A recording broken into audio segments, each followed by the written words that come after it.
এখন ক্যারেক্টার নিয়ে কি আমরা দেখলাম যে ইন্টিজার, ফ্লোট, ডাবল এই তিনটা নিয়ে কিভাবে কাজ করতে হয়, ঠিক আছে।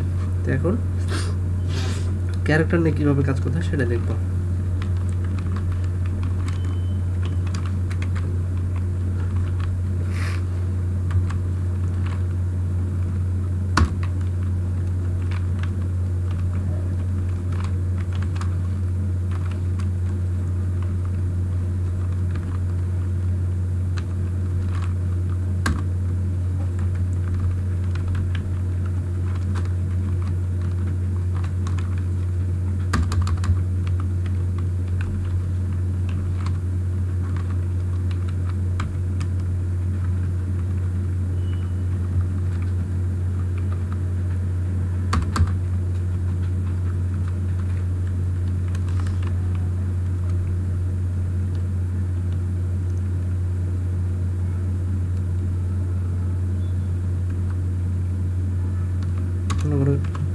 এটা প্রথমে কি নিলাম, ডাটা টাইপ নিলাম, ডাটা টাইপ, তারপর একটা ভেরিয়েবল নিলাম, নিতে হবে ভেরিয়েবল। তো ক্যারেক্টার টাইপ ডিক্লারেশন নিয়ম হচ্ছে প্রথমে ডাটা টাইপ থাকবে, তারপরে তোমার ভেরিয়েবল থাকবে, তারপর সিঙ্গেল কোটেশনের ভিতরে আমি যে লেখাটা প্রিন্ট করতে চাই সেই লেখাটা দিতে হবে। বুঝতে পারেননি? সিঙ্গেল কোটেশন, বুঝছো? এটা হচ্ছে যে সিঙ্গেল কোটেশন। এই যে এই বাটনটা চাপ দিলে নিচের এটা সিঙ্গেল কোটেশনটা আসবে আর কি, আর শিফট ধরে এটা দিলে ডাবল কোটেশন, বুঝছো? শুধু এর জন্য সিঙ্গেল কোটেশন পাওয়া যায়। এই দিলাম, মনে করো যে আমি বড় হাতের এ, ক্যাপিটাল এ, এই লেখাটাকে আমি প্রিন্ট করতে চাই। ক্যারেক্টার মানে কি? ক্যারেক্টার মানে বর্ণ ইনপুট নেব, বুঝছো? একটা, আমি যদি একটা বর্ণ ইনপুট নিতে চাই তাহলে ক্যারেক্টার ইউজ করতে হবে। যদি আমি একাধিক বর্ণ ইনপুট নিতে চাই তখন কিন্তু ক্যারেক্টার ইউজ করলে হবে না, তখন স্ট্রিং নিতে হবে, ঠিক আছে? তখন স্ট্রিং নিয়ে কাজ করতে হবে। স্ট্রিং মানে একাধিক ক্যারেক্টারের সমষ্টি, বুঝতে পারছো? আচ্ছা, আমি যদি একটা বর্ণ শুধুমাত্র এ, বড় হাতের এ আছে না, বড় হাতের এটাকে যদি আমি প্রিন্ট করতে চাই তাহলে কি করতে হবে? ডাটা টাইপ ক্যারেক্টার ইউজ করতে হবে। যদি আমি মনে করি এ বি সি হানিফ, তোমার নামটা আমি প্রিন্ট করতে চাই তাহলে কিন্তু ক্যারেক্টার দিলে হবে না, তখন স্ট্রিং টাইপ নিয়ে কাজ করতে হবে, ঠিক আছে? স্ট্রিং এর আলাদা একটা ক্লাস আছে, সেটা করাবো, সমস্যা নেই, নো টেনশন। তো এখন ক্যারেক্টার কিভাবে কাজ করে সেটা আমি দেখাবো। প্রিন্টের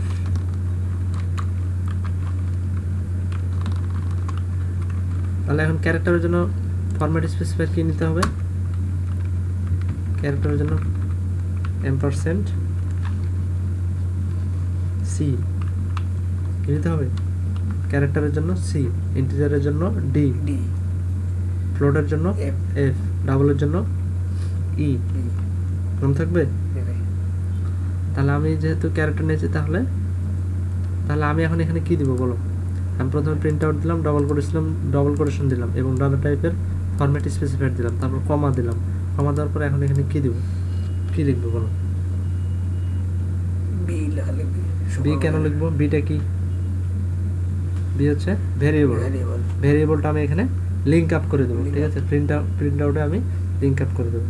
তাহলে এখানে আমি যেহেতু উপরে ভেরিয়েবল ডিক্লেয়ার করেছি কি বি, তাহলে আমি এখানে বি দিলে হয়ে যাবে ক্যারেক্টার।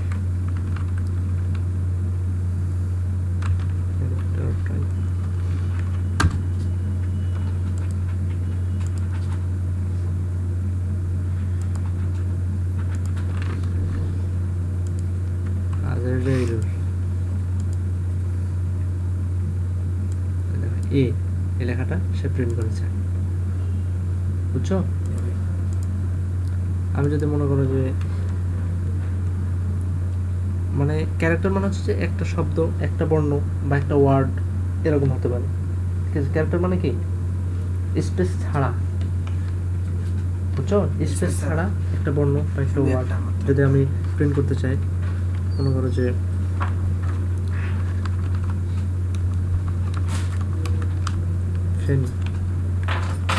যদি আমি এই লেখাটা প্রিন্ট করতে চাই তাহলে কি হবে? আই আসছে, আই আসছে, কেন আসছে? আমি এখানে যে ডাটা টাইপ ডিক্লেয়ার করেছি ক্যারেক্টার মানে কম্পাইলার বুঝে নেবে যে সে একটা বর্ণ ইনপুট নিতে চাচ্ছে, ঠিক আছে, একটা বর্ণ ইনপুট নিয়ে আউটপুট দেখাতে চাচ্ছে।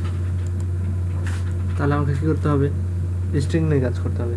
তাহলে স্ট্রিং আলাদা একটা টাইপ, ঠিক আছে, বুঝতে পারছি। যদি আমি একটা বর্ণ শুধুমাত্র এই বর্ণটা যদি আমি প্রিন্ট করতে চাই, তাহলে কি শুধু এফ আসছে, কিন্তু আমি ফেনি লিখলাম কিন্তু আসলো না। ফেনি চারটা বর্ণ কি আসছে, আসে নাই। তাহলে আমরা বুঝলাম যে যদি আমি একটা বর্ণ ইনপুট নিতে চাই তাহলে আমাদের ক্যারেক্টার ইউজ করতে হবে, ঠিক আছে, বুঝছো? আজকে এই পর্যন্তই। শরীর একটু ভালো লাগতেছে না, প্রোগ্রাম আরও করাতাম, তুমি যতক্ষণ থাকতে পারো আর কি, আমার কোনো সমস্যা নেই। 1 ঘন্টা 1.5 ঘন্টা ধরে আমি প্রোগ্রাম করাতে পারবো। তোমার যতক্ষণ পর্যন্ত বোরিং ফিল না করো ততক্ষণ পর্যন্ত আমি প্রোগ্রাম করাতে পারবো। আজকে তো অসুস্থ। আচ্ছা, তাহলে আজকে এই পর্যন্ত থাক।